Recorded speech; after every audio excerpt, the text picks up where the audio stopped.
Peggy 18.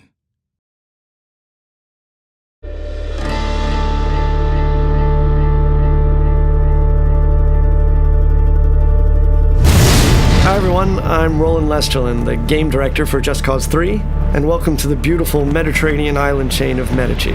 As Rico Rodriguez, you'll explore all 400 square miles of this vast open world. But right now, let's just jump straight into free fall towards the town of Alba.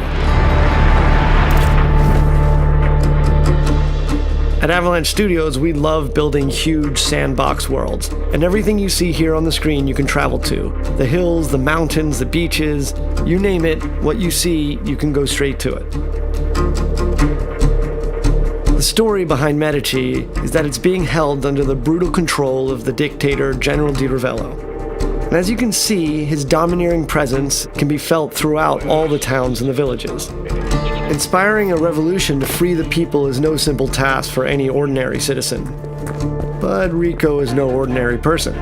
With his unique tools of destruction and large arsenal of weaponry, it's entirely up to you on how you want to free the people. It can all start with toppling one of the classic symbols of General Di Ravello's rule.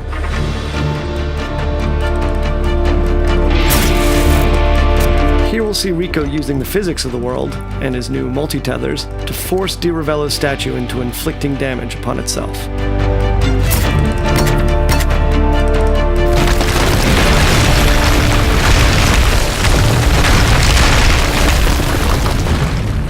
Alright, so with the statue destroyed and Di Ravello's tyrannous grip on the town of Alba no longer quite so tight, let's have a look at Rico's new upgraded grapple.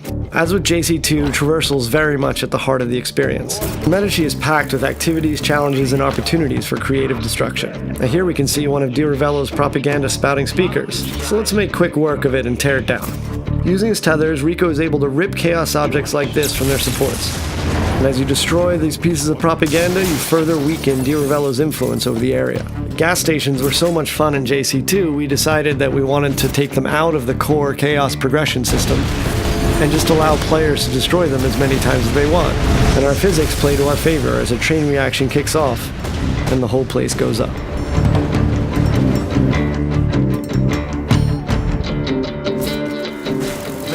Let's take advantage of Rico's brand new wingsuit, which completes Rico's set of aerial abilities alongside the grapple and parachute. As you can see here, the sense of speed with the wingsuit deployed is unparalleled, and with the right terrain we can cover huge distances very quickly. Just as with the parachute, Rico can use his grapple to pull himself along, thus giving him an additional speed boost, and have tons of fun doing it. Let's apply a little out-of-the-box thinking with one of the many airborne vehicles in the game. Rico can fly anything, so hijacking this jet really isn't an issue. And this might be a multi-million-dollar military plane, but in Rico's hands, it's a very big and expensive bullet.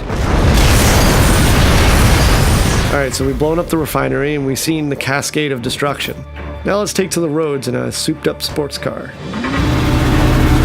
In Just Cause 3, there are over 80 different air, land, and sea vehicles for you to drive, crash, do whatever you want with. Our driving model has been completely overhauled since Just Cause 2, giving players more control over the vehicles themselves, as well as increasing their destructibility.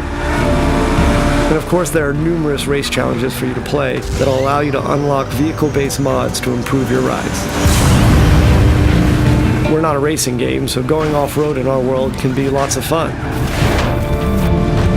Our state-of-the-art destruction extends even to vegetation, so if you're under heat trying to get away from people, you can plow through fields of sunflowers and lavender fields, even through bushes and trees. So we'll stop here. Thought I'd give you an opportunity to blow up something truly massive.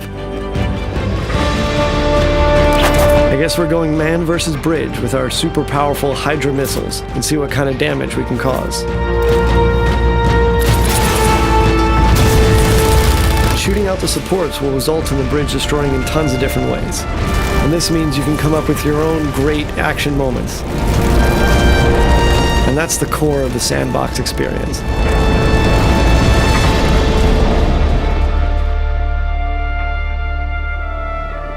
With the bridge out of commission, Rico can focus on the next objective. And to make that a little easier, we've instituted a new Rebel drop system. The Rebel Drop system allows Rico to order weapons and vehicles at a moment's notice via airdrop. This beautiful and peaceful flight offers us another opportunity to show off a new feature, and that's our new stunting system.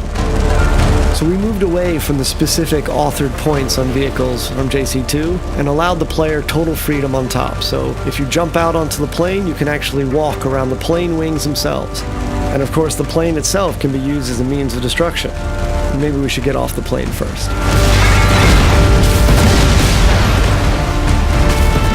Let's swap out wings for wheels and take a motorbike for the remainder of our journey. And while it's nice to weave along Medici's roads with the wind in our face, it is inevitable that DiRavello's men will catch up. We can do combat directly from the bike, and eventually defeating DiRavello's military. And here we are at another of the General's huge military facilities. So let's put all of Rico's abilities and tools to the test, and take down Vigilator Sud's huge communication spires and satellite dish, and cripple the General's hold on Sirocco.